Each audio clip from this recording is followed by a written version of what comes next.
தூத்துக்குடிக்கு விமான சேவை நாளை வரை ரத்து செய்யப்பட்டுள்ளது. ஏற்கனவே சென்னையிலிருந்து சென்ற 2 விமானங்கள் ரத்து செய்யப்பட்ட நிலையில் 2 விமானங்கள் திருப்பி வந்த நிலையில் இன்று பிற்பகல் சென்னையிலிருந்து செல்ல வேண்டிய மேலும் ஒரு விமானம் ரத்து செய்யப்பட்டிருக்கிறது. கனமழை காரணமாக தூத்துக்குடி விமான நிலையத்தில் விமானங்கள் தரையிறங்க முடியாத மோசமான வானிலை தற்போது வரை நீடித்து வருகிறது.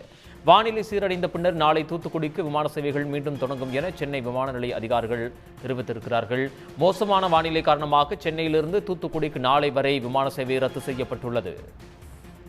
கூடுதல் விவரங்களை வழங்குவதற்காக செய்தியாளர் ஜெய்சங்கர் இணைகிறார். ஜெய்சங்கர், விவரங்கள். சென்னை விமான நிலையத்திலிருந்து இன்று காலை தூத்துக்குடிக்கு செல்வதற்காக இருந்த விமானங்கள் சென்றன. இந்த நிலையில் அந்த 2 விமானங்கள் அங்கு மோசமான வானிலை காரணமாக கனமழை பெய்து வருகிறது. அதனால் அந்த 2 விமானங்களுக்கும் சென்னைக்கே மீண்டும் திருப்பிவிடப்பட்டது. அதனால் சென்னையில் தரங்கிய விமான பயணிகள் அவர்கள் அவர்கள் வீடுகளுக்கு சென்றனர். இந்த நிலையில் 3வது விமானம் செல்ல முடியாத சூழ்நிலை ஏற்பட்டது. இதனால் ஒரு நாள் முழுவதும் தூத்துக்குடிக்கு விமானங்கள் ரத்து செய்யப்பட்டுள்ளதாக சென்னை விமான நிலையத்துறை அதிகாரிகள் தெரிவித்தனர். நாளை கனமழை முடித்து வானிலை சீரழிந்தால் நாளைக்கு தூத்துக்குடிக்கு வழக்கம் போல் இயங்கும் என அதிகாரிகள் தரப்பில் தெரிவிக்கப்படுகிறது.